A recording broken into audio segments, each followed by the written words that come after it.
several years now, the Cameroonian police force has been regarded as being professional by the population. This professionalism appeals to us more as we celebrate the 52nd edition of the National Unity Day under the theme Army and Nation, together for a united, peaceful and prosperous Cameroon. The theme is an exhortation from the head of state to the defense and security forces to be more engaged in their actions. Indeed, the core of the national security civil servants, a regular force, is responsible concurrently with the other forces in ensuring the respect and protection of institutions, freedoms, people and property, ensuring or contributing to the execution of laws and regulations. The police are also responsible for maintaining public order, protection, security and public health, more particularly in urban areas. Fighting national, international and transnational crime, border surveillance and control of the movement of people and goods, and any other mission assigned by the President of the Republic. The national security contributes to national defense.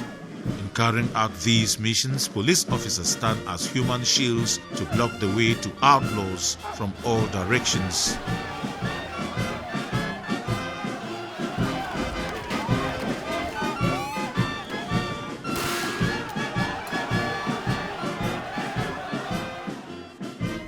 The President of the Republic, Supreme Commander of the Police Force, chooses men equipped to implement his strategic vision. For the Police Corps, its high instructions are made operational by the Delegate General for National Security, Mr. Martin Balgagele, an emeritus police officer. He is the man of change and reforms, the secular arm that was needed to restore the national security to its letters of nobility. For more than a decade, the hierarchy has taken the firm option of competence and efficiency, constantly inviting staff to be more professional.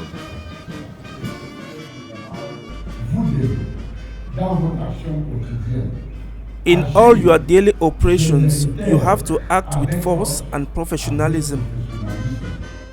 To achieve this noble objective, a concept based on the triptych of training, infrastructure and results was put in place. Regarding training, it is centered on two axes: initial or basic training.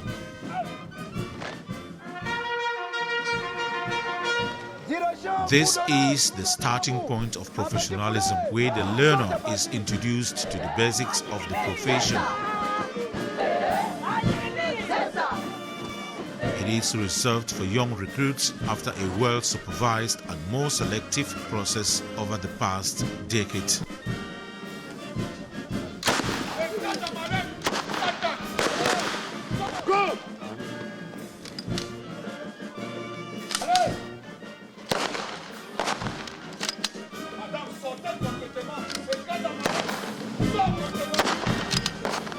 Allez, attaque.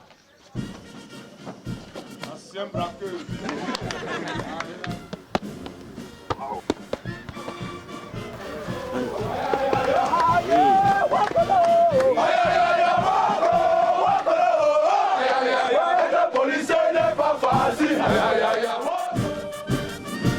The emphasis is placed on cybercrime to better ensure the protection of the cyberspace, prey to endogenous and exogenous abuses which affect populations and states. Law also occupies a special place in these teaching programs. These educational changes with the requirements for professionalism are consubstantial with the casting of qualified teachers and supervisors.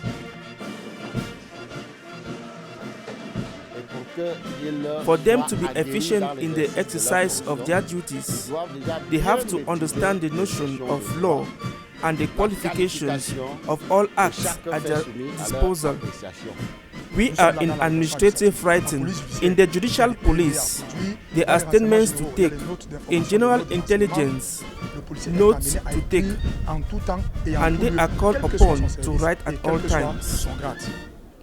The recruits are receptive to the lessons provided, which will allow them to be professional.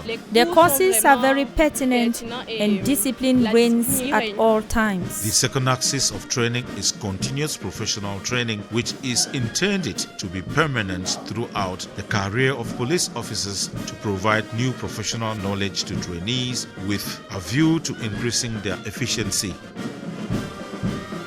This training is done in the units through meetings, educational talks, presentations, conferences, seminars, and refresher courses.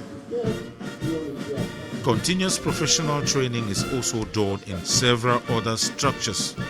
This is how a training was organized for elements of the Special Operations Regiment on the fight against terrorism in particular and the clearance of mines and explosives.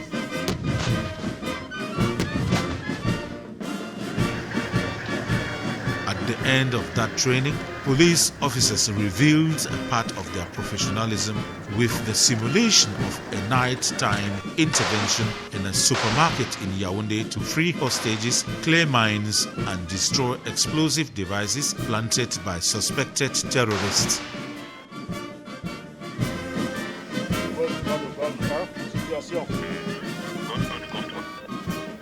Je vous écoute.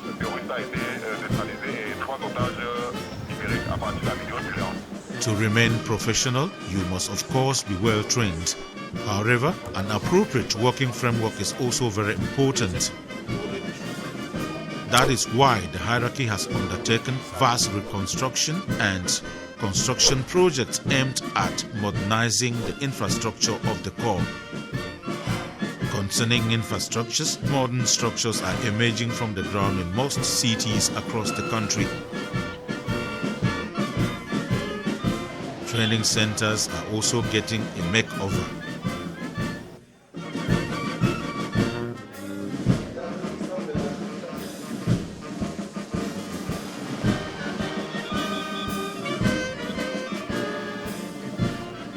In the same vein of infrastructure, the National Passport Production Center has been erected in Yaoundé with regional enrollment centers in Douala, Garwa, and Son in other regions.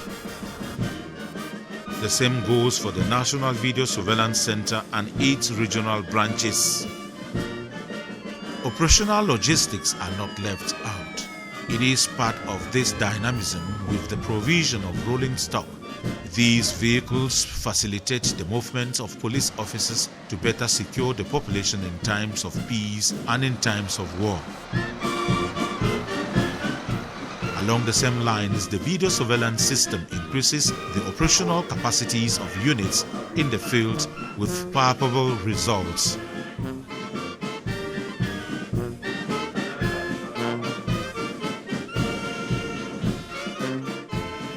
The provision of police services has improved scientific police experts who now trace, track, and arrest criminals.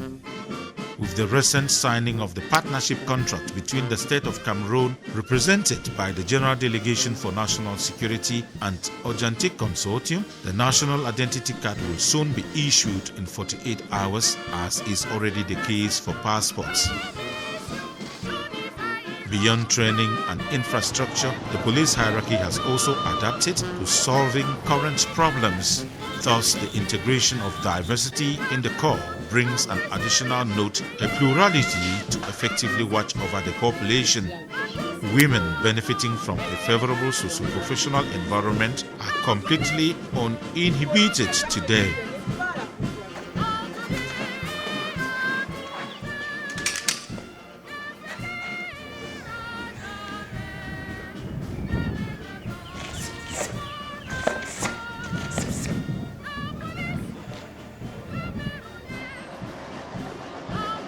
The woman has valuable natural assets for her presence and diligence in service, assets that shed light on the police. Discipline is the legal tool which governs the exercise of the profession, a profession which no longer tolerates errors and misguidedness. The Code of Ethics for National Security's Officials is a pocket guide which guides the professional options of police officers in all circumstances. Never without my Code of Ethics and Deontology guide. I refer to it to resolve problems that come my way in service. In view of the missions entrusted and all the actions implemented to make the corps professional, it was necessary to constantly rely on the population to achieve good results. Relying mechanisms have been put in place, such as population awareness broadcasts, channels to maintain collaboration with the population. This proximity has indeed convinced the population that the police are really at their service. The police is professional in her manner of service for many years now.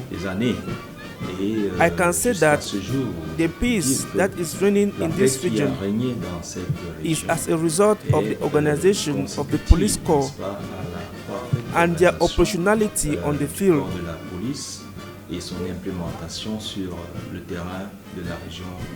They have remained professional, and collaboration with this corps is perfect. Their results are there to bear us witness. I love their work. With their presence on the field like now, there is fluidity and therefore no accidents. I was assaulted on board a taxi and my telephone and my laptop were taken. I deposited a complaint at the police station, and the next day the unit head called me to tell me that my articles have been retrieved from an arrested suspect. My joy was complete and we felt protected. The police are professional and welcoming. My gratitude to them. For the police to achieve its objectives, it counts on herself first, and with the push from the local administrative authorities, finds herself in operations that are carried out in synergy with the other forces. The collaboration with the population is a reality in our region. This know-how and these interpersonal skills, constituting proven professionalism and recognized by the people for whom the police serves, require us to hope for no less than reaching the milestone for a united, peaceful and prosperous Cameroon.